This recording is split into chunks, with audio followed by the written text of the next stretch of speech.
연합찬양대가 은혜로운 찬양을 해주었습니다. 크리스마스는 찬양과 깊은 연관이 있습니다. 첫 번 크리스마스에도 웅장한 찬양이 울려 퍼졌습니다.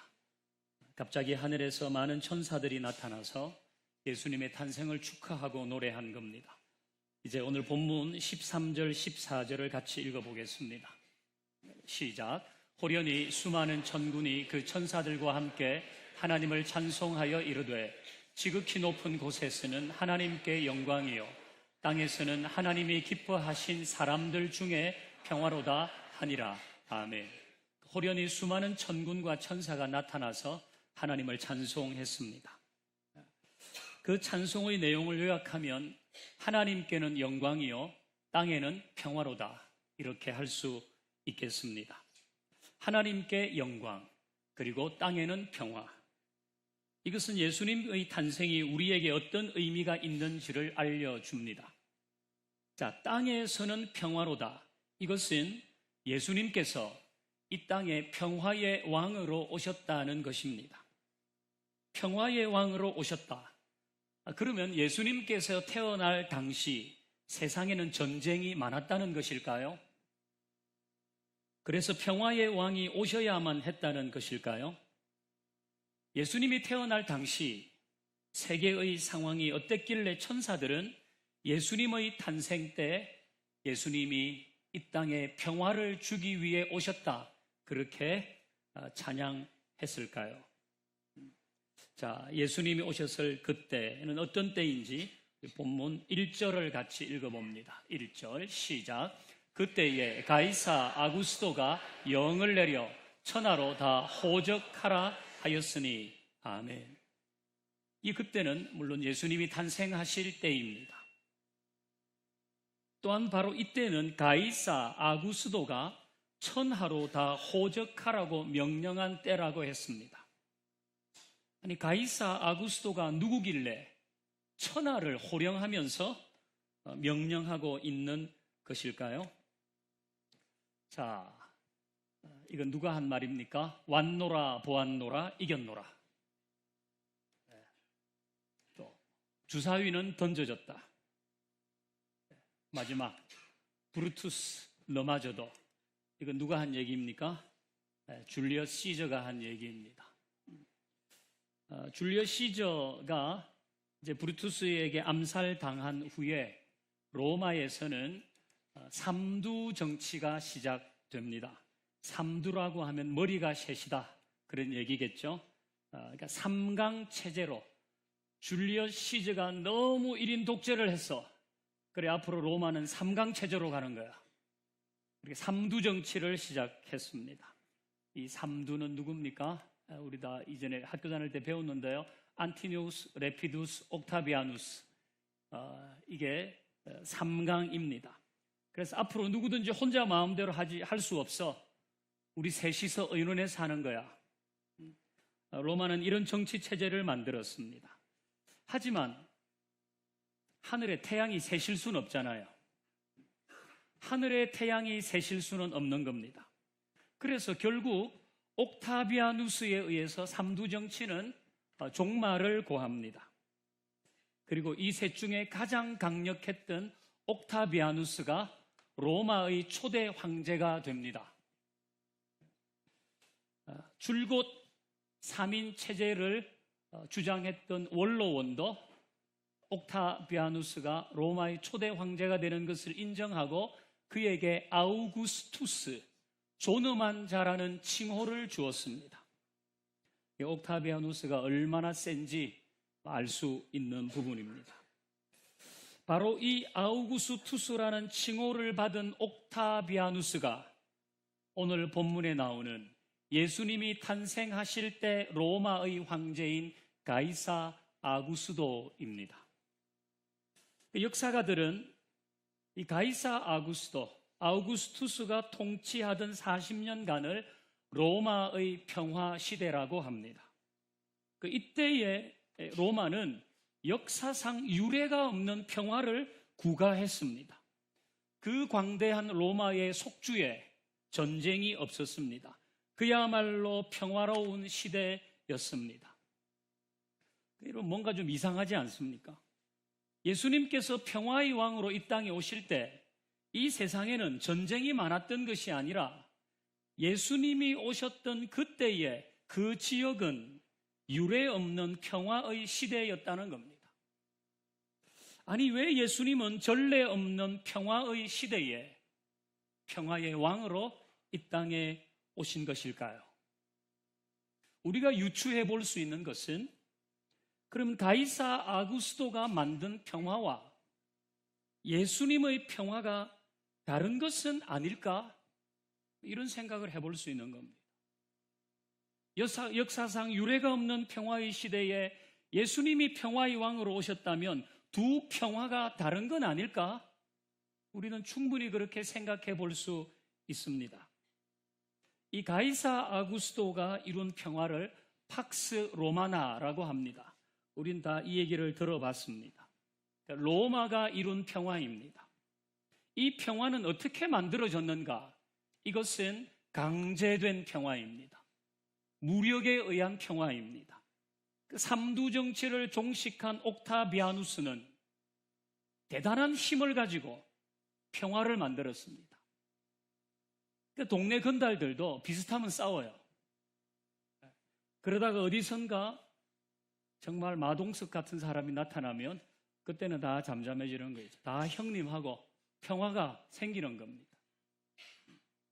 힘에 의한 평화가 유지됩니다.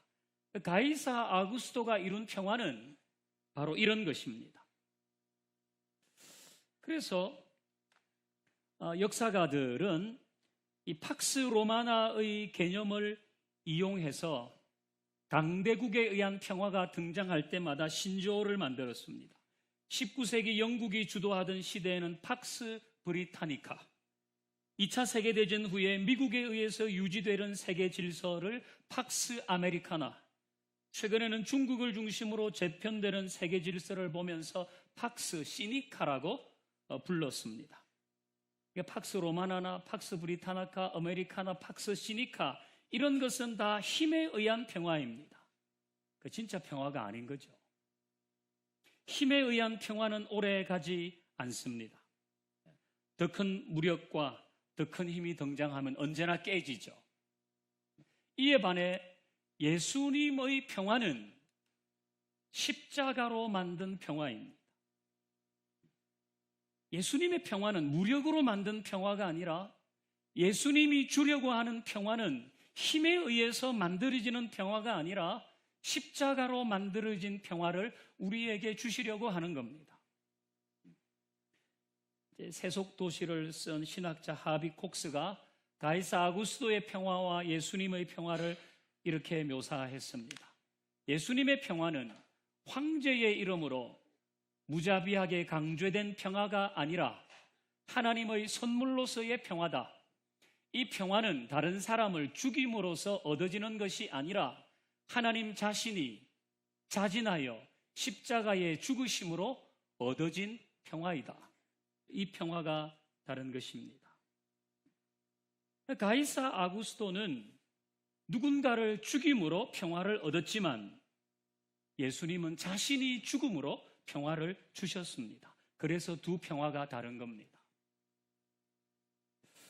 진짜 평화는 남을 죽임으로써 얻는 게 아닙니다. 진짜 평화는 자신이 죽음으로써 얻는 것입니다. 그 진정한 평화는 완력에 의한 것이 아니라 내려놓음과 희생으로 주어집니다. 지난 11월에 북한은 첫 군사 정찰 위성 만리경 1호를 궤도에 올렸습니다. 미국은 북한을 견제하기 위해 연일 한반도에 최첨단 무기를 전개했습니다. 핵추진 항공모함 로널드 레이건호, 핵잠수함 미시건호, 스텔스 전투기 F-22 랩터, 세계 최강 전투기 F-35B, 스텔스 복격기 B-1B, B-2, 전 국민이 첨단 무기의 이름과 재원을 외울 정도입니다. 과연 이런 첨단 무기들이 한쪽의 힘에 의한 우위가 한반도에 진정한 평화를 줄 수 있을까요? 우리는 의구심을 떨쳐버릴 수가 없습니다. 대한민국 헌정사를 봐도 그렇습니다. 지금까지 거대 야당인 때도 있었고 거대 여당인 때도 있었습니다. 하지만 어떤 쪽의 의석이 많았든지 여의도에 평화로운 적은 별로 없었습니다.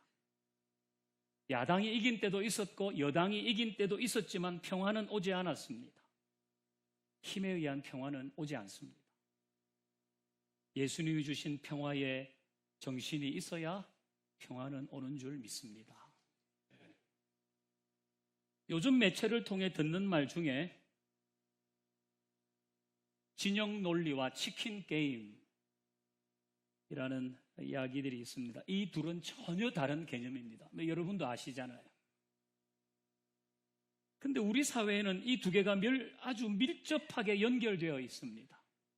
자, 진영 논리는 어떤 인물이나 집단이나 사건 등에 대해서 판단할 때 옳고 그름보다 그 대상이 어느 진영에 속해 있는지 그걸 우선시 보는 거 아닙니까? 우리 진영에 속했을 경우에는 지지하지만 다른 진영에 속해 있으면 반대하는 겁니다. 그러니까 그냥 단순하게 표현하면 네 편인지 내 편인지 먼저 딱 가린 다음에 옳고 그름보다 내 편이라고 판단되면 맹목적으로 지지합니다. 하지만 반대편이라고 판단되면 무조건적인 비난을 퍼붓습니다. 대의, 명분, 합리성, 거시적인 안목 이런 것 중요하게 생각하지 않고 진영 논리에 나누어져 있습니다. 근데 이런 진영 논리는 결국 치킨 게임의 양상으로 간다는 거예요. 이 치킨 게임은 잠깐 미국에서 이게 차 두 대가 왕 달려와가지고 딱 하는 거 아닙니까? 그래가지고 두 대가 정면 충돌하기 전에 한쪽이 피하면 그 사람이 치킨이 되는 거예요. 겁쟁이. 비겁자가 되는 거 아닙니까? 그러니까 이거는 자관 누가 한쪽이 안 피하면 둘 다 이기는 것 같지만 결국 둘 다 죽는 거예요. 지금 우리 사회에서 있는 진영 논리는 치킨 게임으로 가고 있다는 겁니다. 극단적으로 네 편과 내 편을 나누어서 서로 타협이 없이 끝까지 한번 가보자. 끝까지 한번 가보자. 오송 지하차도에서 사람들이 죽었습니다. 서희초등학교에서 여교사도 목숨을 잃었습니다. 엑스포도 안 됐습니다.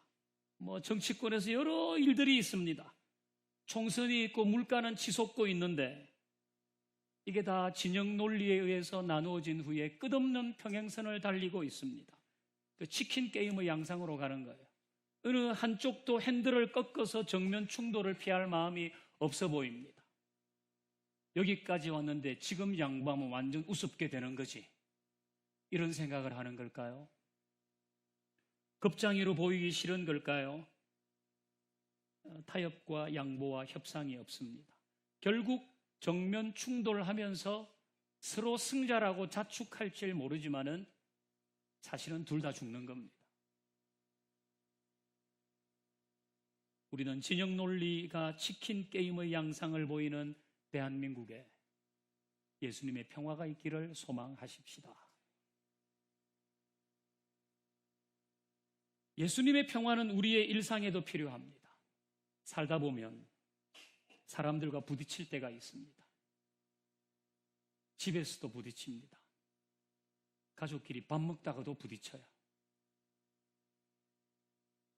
업무 시간에, 회의 시간에, 심지어 친한 사이에도 마음이 엉기고 섭섭할 때가 있습니다. 교회에서도 부딪힙니다. 그럴 때면 미운 마음이 들죠. 괘씸하기도 하고 어떻게 하든지 내 기분만큼, 내가 상한 기분만큼 갚아줄 거야. 역시 이런 마음은 저만 품는 것 같습니다.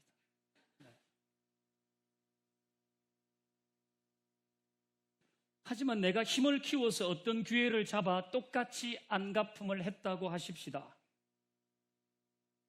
마음이 시원해질까요? 처음은 좀 시원해요. 저도 해봤거든요. 처음은 조금 시원해요. 근데 결국은 마음이 찝찝합니다. 왜? 평화가 없어졌기 때문에. 평화가 사라졌어요. 진짜 평화는 힘이나 안갚음으로 만들어지는 게 아니에요. 진짜 평화는 자신을 내려놓을 때 만들어지는 것입니다.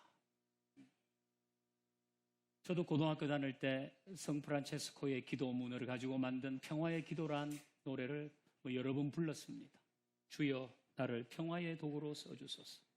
미움이 있는 곳에 사랑, 분열이 있는 곳에 일치를 심게 해달라. 그렇게 하려면 위로받기보다 위로하고 사랑받기보다 사랑하며 이해받기보다 이해해야 한다는 기도문입니다. 그래야 미움이 있고 사랑이 있고 분열이 있는 곳에 일치가 이루어진다. 이 기도문 역시 자기를 내려놓음으로써 이루어지는 평화를 역설합니다. 나 좀 위로해달라고, 나 좀 사랑해달라고, 나 좀 이해해달라고 자기를 주장하기보다 먼저 하는 것, 먼저 위로하고 사랑하고 이해할 때 우리 가정에서도 평화가 오는 겁니다. 이것이 바로 예수님이 말씀하시는 평화이며 평화의 왕으로 오신 예수님께 배워야 할 평화인 줄 믿습니다. 부부관계도 마찬가지입니다. 서로 내려놓을 때 평화가 만들어집니다. 자기를 좀 더 내려놓고 상대와 맞추어 갈 때 진짜 평화가 오는 것입니다. 박영희 시인의 말을 빌리면 내가 한 번 더 접으면 됩니다. 언젠가도 언급했는데 다시 한번 소개하면요. 접기로 한다. 이게 시 제목입니다. 박영희. 요즘 아내가 하는 걸 보면 섭섭하기도 하고 괘씸하기도 하지만 어떻게 해요? 접기로 한다. 접기로 한다. 계속되는 내용을 한번 읽어보겠습니다. 지폐도 반으로 접어야 호주머니에 넣기 편하고 다 쓴 편지도 접어야 봉투 속에 들어가 전해지듯 두 눈 딱 감기로 한다. 하찮은 종이 한 장일지라도 접어야 냇물에 띄울 수 있고 두 번을 더 접어야 종이 비행기는 날지 않던가. 살다 보면 이슬비도 장대비도 한순간 햇살에 배겨나지 못하는 우산 접듯 반만 접기로 한다. 반에 반만 접어보기로 한다. 나는 새도 날개를 접어야 둥지에 들지 않던가. 한번 접어주십시오. 서로 먼저 용서할 때, 서로 먼저 자신을 죽일 때 참 평화가 오는 겁니다. 그 위로받기보다 한 번 접어 내가 위로하고 사랑받기보다 한 번 접어 내가 사랑하고 이해받기보다 내가 한 번 접어 먼저 이해해야 평화가 오는 겁니다. 오늘 설교 제목은 팍스 크리스티입니다. 라틴어로 그리스도의 평화라는 뜻입니다. 오늘은 크리스마스입니다. 힘에 의해 강조된 평화가 지배하는 이 세상에 예수님이 평화의 왕으로 오셨습니다. 우리는 예수님의 평화가 십자가로 이룬 평화임을, 희생과 내려놓음으로 만들어진 평화임을 잊어버리지 마십시다. 그리고 우리가 있는 모든 곳에서 이 평화를 위해서 기도하십시다. 팍스 로마나 팍스 아메리카나 세네카의 평화가 아닌 그리스도의 평화가 있기를 우리는 있는 곳에서 기도하십시다. 또 하나, 우리가 있는 모든 곳에서 이 평화를 이루십시다. 한번 접어주는 것부터 시작하면 됩니다. 배우자에게 한번 접어주세요. 미워도 다시 한번이란 영화가 있다는 얘기를 저는 들었습니다. 제가 검색을 해보니까요, 이 영화 언제 개봉했는가 하면 1968년도 제가 5살 때 개봉했더라고요. 그래서 저는 이 영화를 본 적은 없습니다. 그래도 미워도 다시 한번, 왜 그 영화 제목을 나는 알고 있지? 어디서 들었겠죠. 이 영화 제목은 다소 심파적입니다. 미워도 다시 한번. 하지만 우리는 그가 누구든지 간에 미워도 다시 한번 사랑하고 접어주십시다. 미워도 다시 한번. 그가 누구든지 간에. 동료에게, 지체에게, 배우자 말할 것 없고 가족 한번 접어주십시다. 그러면 평화가 올 것입니다. 그리고 마지막 한 가지, 우리가 있는 모든 곳에서 이 평화를 누리며 사십시다. 어찌 초조한 순간이 없겠습니까? 어찌 불안한 순간이 없겠습니까? 갑자기 생기는 두려움이 있습니다. 답답할 때가 있습니다. 하지만 그때마다 초조함, 불안함, 두려움으로 자기를 몰아가서 이렇게 위축되어 있지 말고 예수님의 평화를 누려보십시다. 예수님의 평화, 예수님이 평화의 왕으로 우리에게 오셨는데 그 평화를 누리고 그 예수님께 맡기고 그 예수님의 사랑을 받으며 살아가십시다. 그럴 때 이 평화가 우리에게 임할 줄 믿습니다. 성탄의 아침, 예수님이 만든 평화가 우리 개인과 가정과 한국교회와 온 누리에 가득하기를 주님의 이름으로 축원합니다. 이렇게 찬양하십시다. 우리 주님을 찬양하고 경배하며